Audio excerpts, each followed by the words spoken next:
Welcome to Screen With Me with award-winning author D.W. Sauer. The content discussed in this story you're about to hear discusses potentially sensitive topics that include but are not limited to physical and substance abuse, addictions, paranormal and supernatural, extraterrestrial, mythological, and graphic violence that may be triggers to some. The goal of this podcast is to entertain and not cause harm. The author does not intend to undermine the struggles of people who have suffered or been a victim. Please stop listening when any parts of the story become too much. The author copyrights all episodes of Screen With Me and can be purchased in print. All rights reserved to author D.W. Sauer, and no parts of this production may be reproduced, stored in a retrieval system, or transmitted in any forms by any means electronic, mechanical, transcribed, photocopied, screenshot, recorded, sampled, or other forms of reproduction without the written permission of the author, D.W. Sauer. The following story you're about to hear is a work of fiction. Some Screen With Me stories are inspired by local and national folklore. However, the characters and events are fictitious with the exception of verifiable historical events and locations. All incidences, descriptions, dialogue, and opinions are expressed products of the author's imagination and not to be construed as real. The Peyton Randolph House. Welcome to Colonial Williamsburg, the tour guide announced. You may have heard that seeing is believing, but here one must believe to see. I believe you're crazy if you believe in this nonsense, Jackson whispered to his sister. Shh, Julia replied. This is going to be great. He rolled his eyes and began to follow his parents as the guide mumbled on. If one is lucky while taking a late-night stroll, they may see shadows dancing past the window or quickly moving away like a child trying not to get caught looking outside. Sometimes one can see the dim yellow lights traveling up a staircase like a candle guiding one to bed. Is it any of the houses, or are there specific ones? Robert, Jackson's dad asked. Embarrassed, Jackson slowed his pace and hunched his head, trying to make himself as small as he could. Good question, the guy stated. These events can be seen in many of the homes and buildings around here, but the most disturbing activity happens here. The guide spread his arms wide, and behind him was a reddish-brown two-story building with 13 windows going from end to end. There were enough windows to see much of the inside, but peering in led Jackson to wonder who or what was looking back. Jackson was skeptical of this whole ghost walk from the start, but this house suddenly made him a believer. A cold chill ran down Jackson's neck, causing him to shake. There was no sign of anyone in the building, but something felt wrong. Felt as though he was being watched. A sudden nudge on his arm woke him from his trance. He looked over to see Julia's elbow retreating to her side. She pointed toward the guide like a teacher wanting him to pay attention. Welcome to the Peyton Randolph House. Built in 1715, the home grew over the years, and even by today's standards, it's a sizable estate, but the larger the home, the greater the tragedy. The guide grinned like a jack-o'-lantern, staring daggers through Jackson. There are claims that this house is the most haunted place in the United States, which may be true, but only you can decide if that's the case.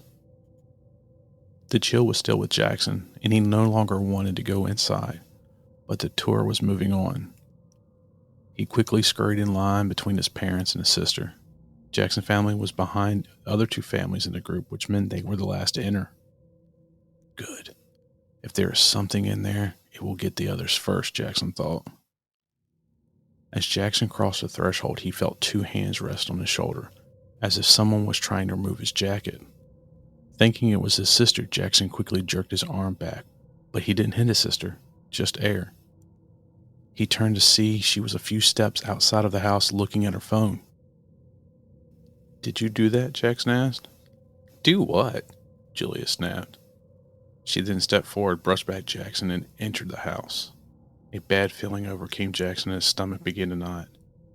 He took one more step in the house, and a force, like that of the hand, hit him in the chest. Jackson stumbled backward, causing a commotion of thuds from his feet pounding on the floor and his hands slapping at the door frame. Regaining his footing and standing just outside the door, Jackson said, I don't think I'm wanted here.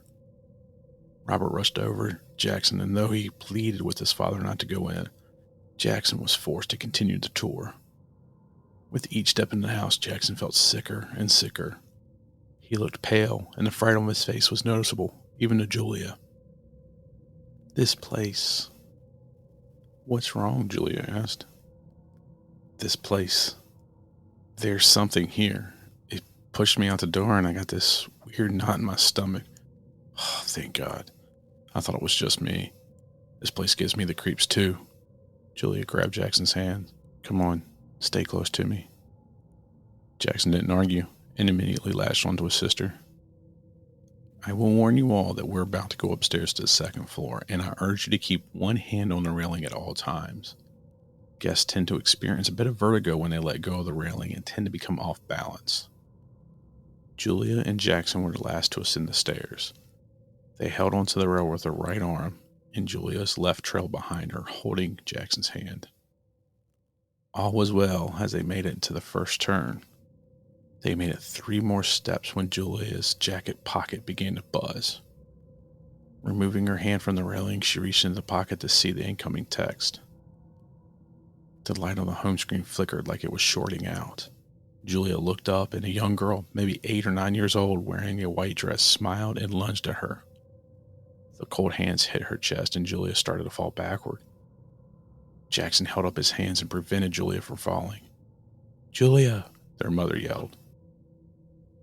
Their parents rushed down the stairs, and when Julia told them what happened, they blamed it on her letting go of the rail, not because of a vengeful spirit. They helped Julia up the stairs, and the tour continued. With each room, Julia and Jackson saw shadows of 2 children following them. They heard the creaking of the floorboards from rooms where no one was in them. But thankfully, Jackson and Julia only saw and heard things for the remainder of the tour. The tour was coming to an end, and they exited the house with no one else experiencing an encounter. Before they moved on to their next stop, the tour guide gathered the group around so they could take pictures one last time. Everyone pulled out their phones and began snapping away. Everyone except Julia and Jackson. They were frozen in place, staring at the window just right of the front door. A hooded figure rests behind the pane of glass. One could only see the shoulders and the hood surrounding the head and face.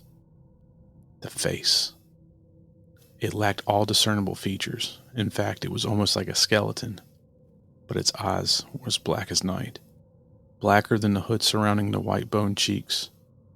Just when Julia and Jackson thought that they were the only ones seeing the ghost, a woman screamed, "He's in the window! I told you we weren't alone!" Thank you for listening to Scream With Me, and stay tuned for the next episode. Until then, you can stay up to date with following me on Instagram at DWSauer or at Polar Press Books. More information, including how to purchase my books, can be found at dwsauer.com or polarpressbooks.com.